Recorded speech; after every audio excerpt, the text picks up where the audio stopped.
Assalamualaikum warahmatullahi wabarakatuh. Salam solusi untuk berdiskusi.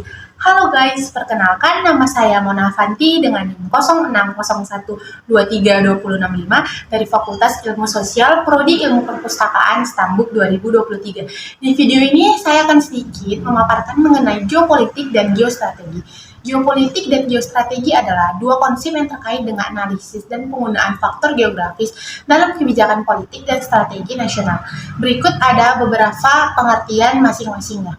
Pengertian geopolitik adalah ilmu politik yang mempelajari hubungan antara faktor geografis dan sistem politik. Ia berfokus pada bagaimana letak geografis suatu negara mempengaruhi kebijakan politik dan strategi nasional. Definisi geopolitik menurut Kamus Besar Bahasa Indonesia, geopolitik adalah ilmu tentang faktor geografis terhadap ketatanegaraan.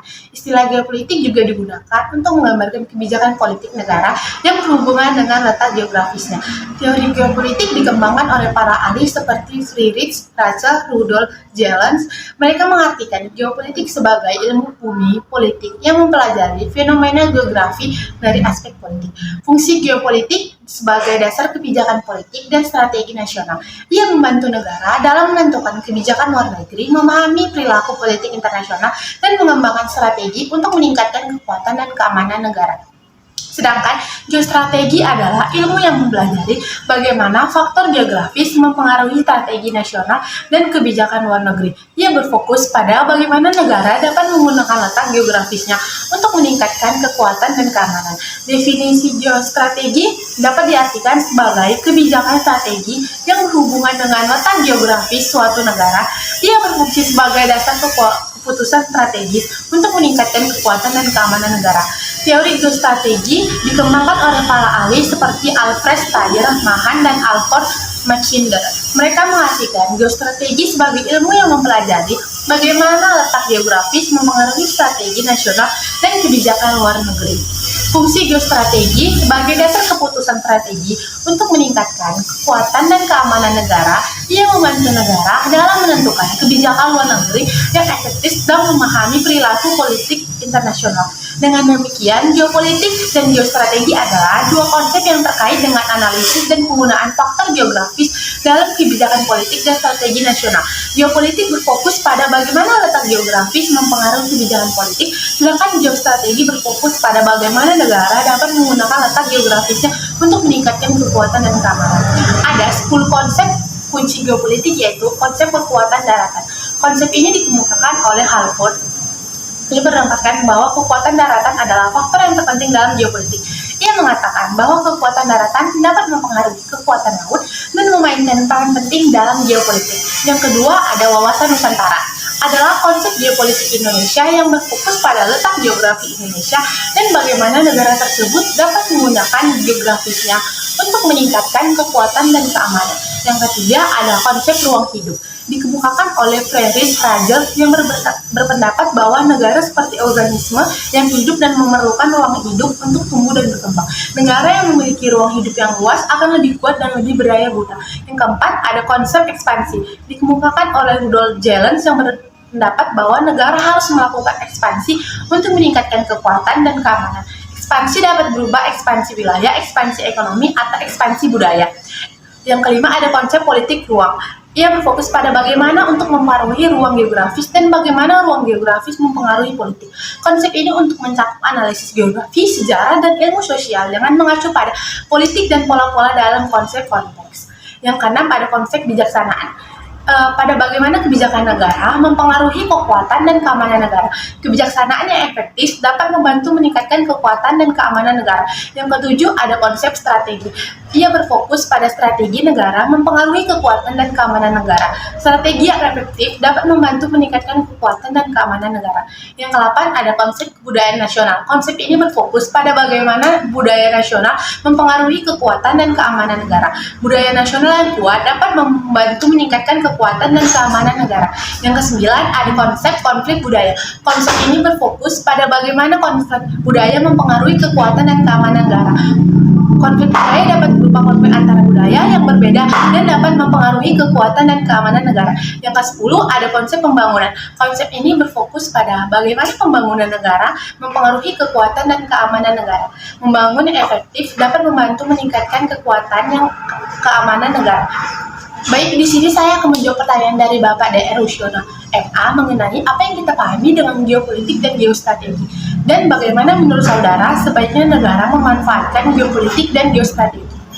Menjawab tantangan zaman.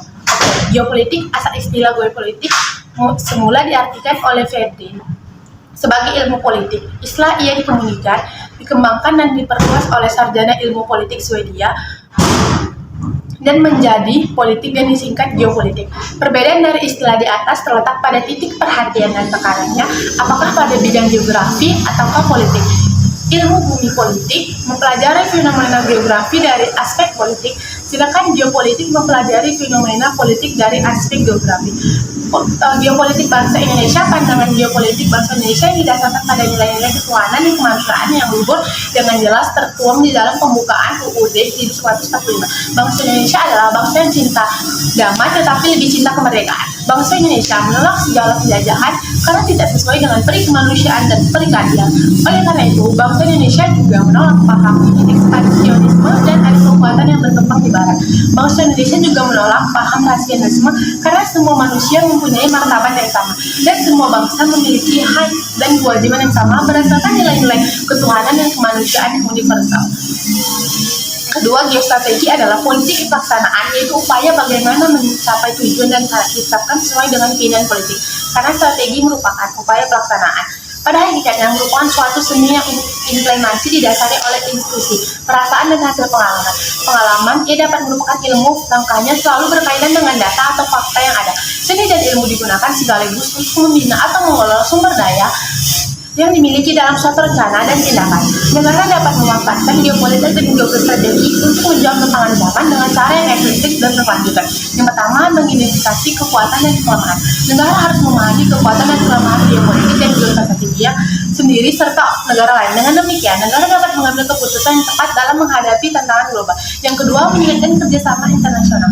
Negara harus meningkatkan kerjasama dengan negara lain untuk menghadapi tantangan global, serta sama ini dapat digunakan melalui organisasi internasional.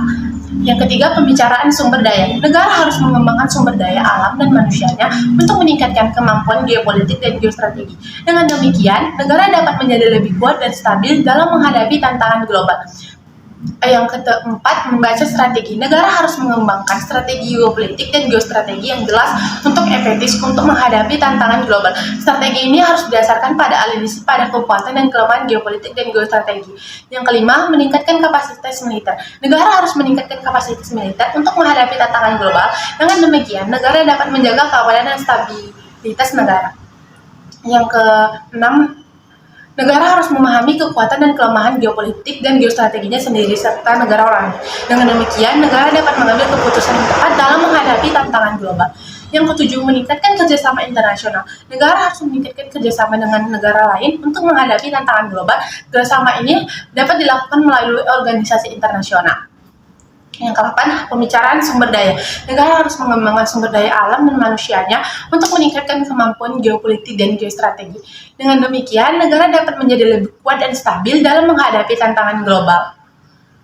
Yang pertama, ia membaca strategi. Negara harus mengembangkan strategi geopolitik dan geostrategi yang jelas dengan efektif untuk menghadapi tantangan global. Strategi ini harus didasarkan pada analisis pada kekuatan dan kelemahan geopolitik dan geostrategis negara sendiri serta negara lain. Meningkatkan kapasitas militer menghadapi tantangan global. Dengan demikian, negara dapat menjaga keamanan dan stabilitas negara. Baik, itu saja yang bisa saya sampaikan. Lebih kurangnya saya mohon maaf. Salam solusi. Sampai bertemu kembali. Wassalamualaikum warahmatullahi wabarakatuh.